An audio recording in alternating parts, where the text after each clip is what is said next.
മഹാലക്ഷ്മി സീരിയലിൻ്റെ പുതിയൊരു എപ്പിസോഡിലേക്ക് എല്ലാവർക്കും സ്വാഗതം. അങ്ങനെ നമ്മളുടെ ഉണ്ണിയാണെങ്കിൽ കരുണയെ തിരിച്ച് വീട്ടിലോട്ട് വിളിച്ചു കൊണ്ടിരുന്നുണ്ട്. ആ സമയത്ത് ദുർഗ പറയുന്നുണ്ട്, എന്തായാലും കണ്ണൻ്റെ അനുവാദം ഇല്ലാതെ നിന്നെ അകത്തേക്ക് കയറ്റാൻ പറ്റില്ല, നീ ഇവിടെ തന്നെ നിൽക്കുന്നു. അങ്ങനെ ഉണ്ണിയായിട്ട് ഒച്ചെടുത്തുകൊണ്ടിരിക്കുന്ന സമയത്ത് തന്നെ നമ്മളുടെ കണ്ണൻ ഈ ഒച്ചപ്പാട് കേട്ടിട്ട് അങ്ങോട്ട് വരുന്നുണ്ട്. എന്നിട്ട് എന്താ ഇവിടെ പ്രശ്നം എന്ന് ചോദിക്കുമ്പോൾ, കണ്ടില്ലേടാ മോനെ, ഇവൻ ആ കൊലയാളിയുടെ മോളെയും കൊണ്ട് വന്നേക്കാം, ഇവനോട് ഞാൻ പറഞ്ഞതാ ഇവളെ ഇനി ഇങ്ങോട്ട് വിളിച്ചു കൊണ്ടുവരരുതെന്ന്, എന്നിട്ടും ഇവൻ വിളിച്ചു കൊണ്ടുവന്നു എന്ന് പറയുമ്പം കണ്ണൻ പറയുന്നുണ്ട്, എൻ്റെ അച്ഛൻ്റെ കൊലയാളിയുടെ മോളെ നീ ഇങ്ങോട്ട് വിളിച്ചു കൊണ്ടിരുന്നെങ്കിൽ അതിൻ്റെ പിന്നിൽ എന്തെങ്കിലും ലക്ഷ്യം ഉണ്ടാവും, നിനക്ക് അവർ കനമായിട്ട് എന്തെങ്കിലും തന്നിട്ടുണ്ടാവും, അല്ലാതെ നീ ഇതിനൊന്നും മുതിരില്ല. ആ സമയത്ത് ഉണ്ണി പറയുന്നുണ്ട്, അതൊന്നും അല്ല, ഇവളൊരു അമ്മയാവാൻ പോകുമല്ലേ, അതുകൊണ്ട് ഞാൻ വിളിച്ചു കൊണ്ടുവന്നതെന്ന് പറയുമ്പം ഈ സമയത്ത് നീ ഒട്ടും വിളിച്ചു കൊണ്ടിരില്ല, കാരണം ഇനി നിനക്ക് ഒരുപാട് പൈസ ചിലവ് വരുമെന്ന് നിനക്ക് അറിയാവുന്നതുകൊണ്ട് നീ മാക്സിമം ഇവളെ അവിടെ തന്നെ നിർത്തുള്ളൂ. അന്നേരം ഈ ഉണ്ണിയാണെങ്കിൽ ഒന്നും മിണ്ടണില്ല. കരുണയാണെങ്കിൽ കണ്ണനോട് മാപ്പൊക്കെ പറയുന്നുണ്ട്.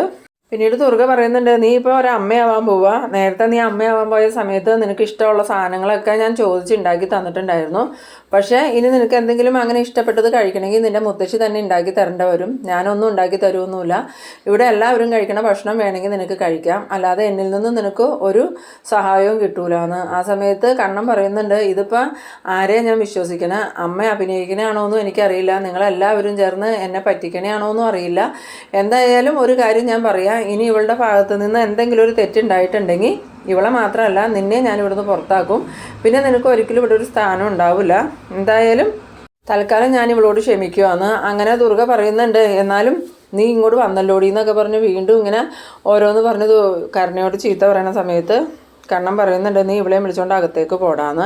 അങ്ങനെ ഉണ്ണിയാണെങ്കിൽ കരുണയെയും വിളിച്ചുകൊണ്ട് അകത്തേക്ക് പോകുന്നുണ്ട്.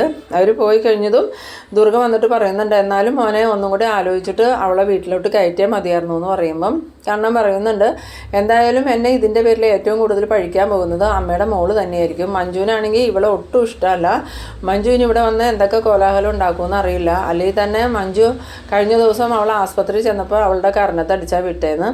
ആ സമയത്ത് ദുർഗ പറയുന്നുണ്ട്, എന്ത് ചെയ്യാനാ മോനെ, തെറ്റ് മനസ്സിലായത് ഇപ്പോഴാന്ന് പറയുമ്പോൾ എന്തായാലും എനിക്ക് പഴയ അമ്മയെ തിരിച്ചു കിട്ടിയല്ലോ, അത് മതി എന്ന് പറയുന്ന സമയത്ത് ദുർഗ പറയുന്നുണ്ട്, നേരാണ് മോനെ, ഞാൻ പണ്ട് നിന്നെ ഒരുപാട് സ്നേഹിച്ചിരുന്നു, പക്ഷേ പിന്നീട് വാമേട്ടൻ്റെ ഓരോരോ വർത്തമാനം കേട്ടിട്ടാണ് എൻ്റെ മനസ്സ് തിരിഞ്ഞു പോയത്, പിന്നീട് എനിക്ക് സ്വത്തിനോടും പണത്തിനോടും ആയിരുന്നു ആർത്തി, എന്തായാലും ഇപ്പം എനിക്കെല്ലാം മനസ്സിലായി, സ്വത്തും പണമൊന്നും അല്ല പ്രധാനം, മനുഷ്യന് മനുഷ്യനാ വേണ്ടേന്ന്.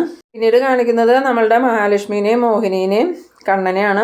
കണ്ണനാണെങ്കിൽ വന്നതും പറയുന്നുണ്ട്, കരുണ വീട്ടിലോട്ട് തിരിച്ചു വന്നു. ആ സമയത്ത് മഹാലക്ഷ്മി ചോദിക്കുന്നുണ്ട്, എങ്ങനെയാണ് വന്നേ, കരുണേനെ ആരാ കൊണ്ടുവന്നതെന്ന് ചോദിക്കുമ്പം അത് വേറെ ആരുമല്ല, ഉണ്ണിയെ പോയി വിളിച്ചുകൊണ്ട് വന്നേ, എന്നിട്ട് അമ്മ എന്താ പറഞ്ഞതെന്ന് ചോദിക്കുമ്പം അമ്മ ആദ്യം ഭയങ്കര പ്രശ്നമൊക്കെ ഉണ്ടാക്കി, അവളെ വീട്ടിലോട്ട് കയറ്റാൻ പറ്റില്ല എന്നും പറഞ്ഞ്, പിന്നെ ഞാൻ എന്തെങ്കിലും ആവട്ടെ, ഒരു അമ്മയാവാൻ പോകുന്ന പെൺകുട്ടിയാലോ എന്ന് ഓർത്ത് ഞാൻ ക്ഷമിച്ചു കൊടുത്തു. ആ സമയത്ത് മോഹിനി പറയുന്നുണ്ട്, ഇനി എന്തെങ്കിലും തെറ്റ് കണ്ടിട്ടുണ്ടെങ്കിൽ മോൻ അതനുസരിച്ച് നടപടി എടുത്തോ, എന്തായാലും ഞാൻ അതിനൊരു പരാതിയും പറയില്ല എന്ന് പറയുമ്പോൾ കണ്ണൻ പറയുന്നുണ്ട്, അത് ഞാൻ പറഞ്ഞു കഴിഞ്ഞു, ഇനി ഇവൾ എന്തെങ്കിലും തെറ്റ് ചെയ്തിട്ടുണ്ടെങ്കിൽ വീട്ടിൽ നിന്ന് പുറത്താകാൻ പോകുന്നത് കരുണ മാത്രമല്ല ഉണ്ണിയും കൂടെ കൂടിയായിരിക്കുമെന്ന്, അതിനമ്മയ്ക്ക് എന്നോട് വിരോധമൊന്നും തോന്നരുതെന്ന്.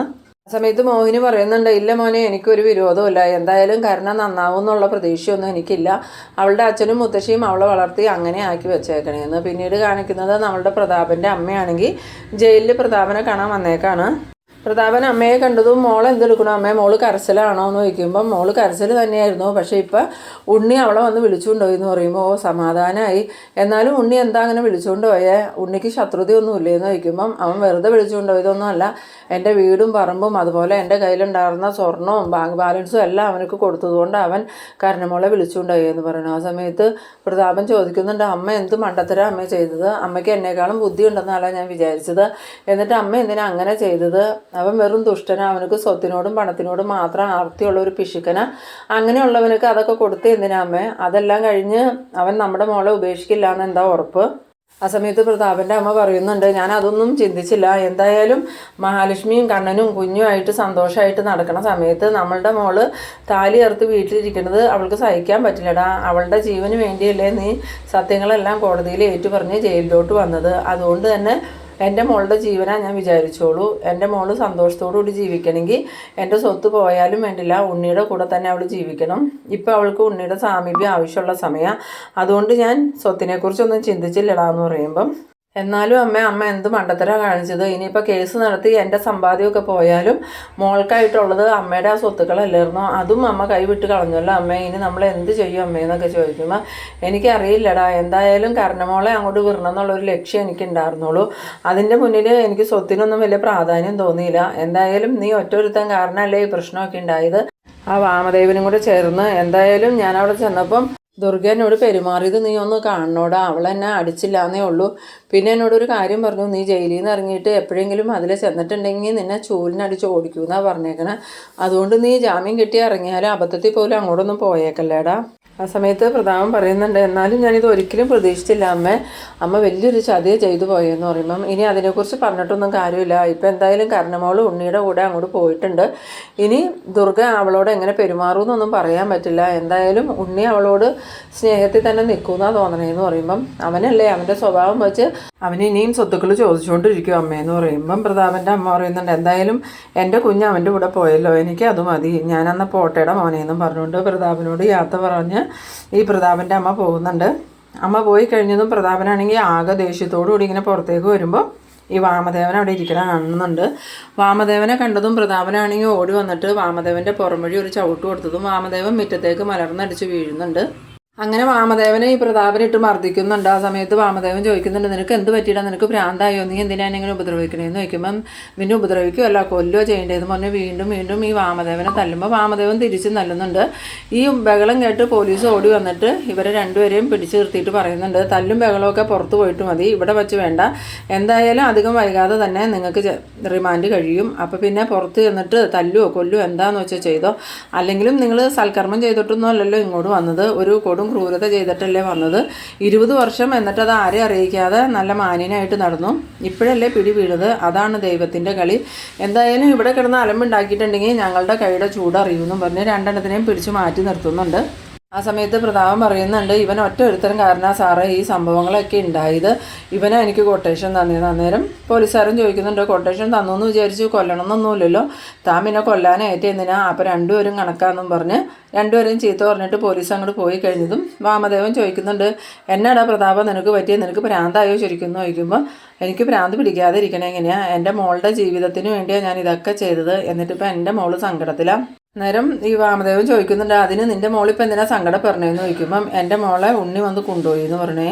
ഉണ്ണി വന്ന് കൊണ്ടുപോയോ, അതിന് ദുർഗ സമ്മതിച്ചോ എന്ന് ചോദിക്കുമ്പം ദുർഗയ്ക്ക് ഇഷ്ടമൊന്നുമില്ല, പക്ഷേ ഉണ്ണി കൊണ്ടുപോയത് വെറുതെ കൊണ്ടുപോയതൊന്നുമല്ല, എൻ്റെ അമ്മയുടെ പേരിലുള്ള ഭൂമിയും വീടും സ്വർണവും എല്ലാം അവനക്ക് കൊടുത്തിട്ട് അവൻ കൊണ്ടുപോയെന്ന് പറയുമ്പോൾ നിൻ്റെ അമ്മയ്ക്ക് എന്താടാ ബോധമില്ലായിരുന്നോ, അങ്ങനെയാണെങ്കിൽ നിൻ്റെ മോള് നിൻ്റെ വീട്ടിൽ തന്നെ നിന്നോളൂല്ലായിരുന്നോ. അവനെ നിനക്കറിയാലോ, അവൻ കണ്ണനെ കൂട്ടൊന്നുമല്ല, അവൻ മതിയായ പിശുക്കനാണ്, അത് മാത്രമല്ല സ്വത്തിനോട് ആർത്തിയുള്ളവനോ, അതുകൊണ്ട് തന്നെ ഇനിയും അവൻ സ്വത്ത് ചോദിച്ചുകൊണ്ടിരിക്കുമെന്ന് പറയുമ്പം പ്രതാപൻ പറയുന്നുണ്ട്, അത് തന്നെയാടാ വാമ ഞാൻ പറഞ്ഞത്, അമ്മ എന്നോടൊരു വാക്ക് ചോദിക്കാതെ ഇത് ചെയ്തേന്ന്. അന്നേരം ഈ വാമദേവൻ ചോദിക്കുന്നുണ്ട്, നിൻ്റെ അമ്മയ്ക്ക് എന്നാ തലക്ക് വെളിവില്ലായിരുന്നോ അവനക്ക് സ്വത്തൊക്കെ എഴുതി കൊടുക്കാൻ, അത് കരുണയ്ക്ക് കൊടുത്താൽ പോരായിരുന്നോ എന്ന് ചോദിക്കുമ്പോൾ ഞാനത് അമ്മയോട് ചോദിച്ചു, പക്ഷേ അമ്മ എല്ലാം കൊടുത്തു പോയില്ലേ, ഇനി പറഞ്ഞിട്ട് എന്താ കാര്യം, ഇതിനെല്ലാം കാരണക്കാരൻ നീയാന്ന് പറയുമ്പോൾ ഞാനാവണേ എങ്ങനെയാടാ, 10-20 വർഷം മുമ്പ് നടന്ന കാര്യം ആരും അറിയാതിരുന്നതാ, നിനക്ക് പ്രാന്തലകിയപ്പോൾ നീ എല്ലാം വിളിച്ചു പറഞ്ഞ് എല്ലാവരെയും അറിയിച്ചതല്ലേടാ, പിന്നെ എന്നെ കുറ്റം പറയണേ എന്തിനാന്ന്. ഇനി എന്തായാലും എൻ്റെ മോൾക്ക് ഒന്നും ഇല്ലാതായല്ലോ എന്നുള്ള വിഷമം എനിക്ക്, കേസ് നടത്തി എൻ്റെ സമ്പാദ്യമൊക്കെ തീരും, കണ്ണിന് നഷ്ടപരിഹാരം കൊടുത്ത്, അപ്പോൾ പിന്നെ എൻ്റെ മോൾക്ക് ആകെ ഉള്ളത് അമ്മയുടെ സ്വത്തായിരുന്നു, അതും ഇല്ലാണ്ടായി എന്ന് പറയുമ്പോൾ വാമദേവൻ പറയുന്നുണ്ട്, എൻ്റെ അവസ്ഥയും അതുപോലെയൊക്കെ തന്നെ, ഇനിയിപ്പോൾ കണ്ണിൻ്റെ ഭാഗത്തുനിന്ന് ഒരു സഹായം ഉണ്ടാവുമെന്ന് തോന്നണില്ല, ഇനി നമ്മളുടെ ജീവിതം എങ്ങനെയാണെന്നുള്ളത് നമുക്ക് അറിയാൻ പറ്റൂല, അത് വരുന്നിടത്ത് വെച്ച് നമുക്ക് കാണാമെന്ന് പറഞ്ഞുകൊണ്ട് വാമദേവൻ ഇങ്ങനെ നിൽക്കുന്നുണ്ട്. പിന്നീട് കാണിക്കുന്നത് നമ്മളുടെ കരുണയാണെങ്കിൽ പതിയെ അടുക്കളയിലേക്ക് വരുന്നുണ്ട്. അടുക്കളയിൽ വരുമ്പോൾ ദുർഗ ഇങ്ങനെ എന്തൊക്കെയോ റെഡിയാക്കിക്കൊണ്ടിരിക്കുകയാണ്. അങ്ങനെ കരുണനെ കണ്ടതും ദുർഗ ചോദിക്കുന്നുണ്ട്, എന്താടി നിനക്ക് എന്താ ഇവിടെ കാര്യം എന്ന് ചോദിക്കുമ്പോൾ, അല്ല ഞാൻ എന്തെങ്കിലും സഹായിക്കണമെന്ന് അറിയാൻ വന്നതാന്ന് പറയുമ്പം, നീ അടുക്കളയിൽ നിൽക്കണേനോടും എനിക്ക് യോജിപ്പില്ല, അതുപോലെ നീ ഇവിടെ എന്തെങ്കിലും തയ്യാറാക്കണേനോടും എനിക്ക് യോജിപ്പില്ല, നീ ഉണ്ടാക്കുന്നത് വിശ്വസിച്ച് കഴിക്കാനും പറ്റില്ല, അതുകൊണ്ട് നീ നിൻ്റെ പണി നോക്കി പോയിക്കോ, ഞാനിന്ന് എൻ്റെ കണ്ണന് ഇഷ്ടമുള്ള ഭക്ഷണമൊക്കെ ഇവിടെ ഉണ്ടാക്കണത്, നിന്നെ വിളിച്ചുകൊണ്ട് വന്നതോടുകൂടി എൻ്റെ ഉണ്ണിയോടുള്ള സ്നേഹവും എനിക്ക് പോയി, അവൻ്റെ അച്ഛൻ്റെ കൊലയാളിയുടെ മോളാന്ന് പോലും ഓർക്കാതെ അവൻ നിന്നെ വിളിച്ചുകൊണ്ട് വന്നത്, അതുകൊണ്ട് നിനക്കിനി എൻ്റെ ഭാഗത്തു നിന്ന് ഒരു പരിഗണന ഉണ്ടാവില്ല, ഇവിടെ ഉണ്ടാക്കണത് എന്തെങ്കിലും തിന്നിട്ട് ചുരുണ്ടുകൂടി വല്ലോടത്ത് ഇരിക്കണേ നിനക്ക് നല്ലത്, ഇനി നീ കാണാൻ പോകുന്നത് എൻ്റെ മൂത്ത മകനെ സ്നേഹിക്കുന്ന നിൻ്റെ അമ്മായിമ്മേനെ ആയിരിക്കുമെന്ന്. അത് കേട്ടതും കാരണം പറയുന്നുണ്ട്, അച്ഛൻ ചെയ്ത തെറ്റിനെ എന്തിനാ എന്നെ ദ്രോഹിക്കണേന്ന് ചോദിക്കുമ്പോൾ, നീ അച്ഛനേക്കാളും വലിയ ക്രിമിനലാടി, അതെനിക്കറിയാം, എന്തായാലും ഇത്രയും നാളും ഞാൻ നിൻ്റെ കൂടെ തന്നെയാണ് നിന്ന്, എന്നിട്ടും എൻ്റെ വിഷുവേട്ടനെ നിൻ്റെ അച്ഛനല്ലേടി കൊന്നേ, എന്തായാലും നീ ഇപ്പോൾ പോയിക്കോ. ഞാൻ കണ്ണൻ ഊണ് കഴിക്കാൻ വരാറായി, കണ്ണന് ഇഷ്ടപ്പെട്ടതൊക്കെ ഉണ്ടാക്കി വെച്ചിട്ടുണ്ട്, അതെല്ലാം ഞാൻ ടേബിളിൽ കൊണ്ടുവന്ന് വയ്ക്കട്ടെ എന്നും പറഞ്ഞ് ദുർഗയാണെങ്കിൽ എല്ലാ കറികളും കൊണ്ടുവന്ന് ടേബിളിൽ വയ്ക്കുന്നുണ്ട്.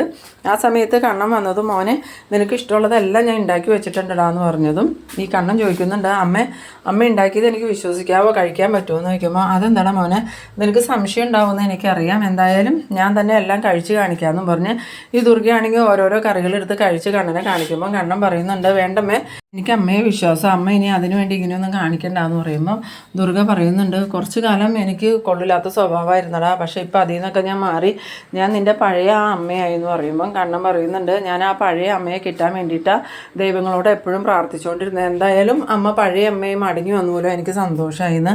ഇത് കേട്ടതും നമ്മളുടെ കരുണയാണെങ്കിൽ ശത്രുതയോടുകൂടി ഈ കണ്ണനെയും ദുർഗനെയും നോക്കിക്കൊണ്ട് പോകുന്ന ആ ഒരു സീനിലായിട്ട് ഈ എപ്പിസോഡ് അവസാനിക്കുന്നത്. എന്തായാലും നമ്മളുടെ കരുണ നന്നാവാനൊന്നും പോകുന്നില്ല, ഇനിയും കണ്ണനും ദുർഗയ്ക്കും പണി കൊടുക്കാനായിരിക്കും കരുണ നോക്കുന്നത്. അതോടുകൂടി കരുണയെ കണ്ണൻ കമലേശ്വരത്തു നിന്ന് ഇറക്കി വിടുകയും ചെയ്യും. പിന്നെ കരുണയുടെ ജീവിതം എന്താവുമെന്നൊന്നും പറയാൻ പറ്റില്ല. അപ്പോൾ നിങ്ങളെൻ്റെ വീഡിയോ ആദ്യമായി കാണുന്നവരാണെങ്കിൽ ചാനലൊന്ന് സബ്സ്ക്രൈബ് ചെയ്യാനും ഇഷ്ടമായാൽ ലൈക്ക് ചെയ്യാനും ഷെയർ ചെയ്യാനും മറക്കരുത്. ഇതുപോലെ ഇൻട്രസ്റ്റിംഗ് ആയിട്ടുള്ള അടുത്തൊരു എപ്പിസോഡുമായി നമുക്ക് വീണ്ടും കാണാം. അതുവരേക്കും ബൈ ബൈ.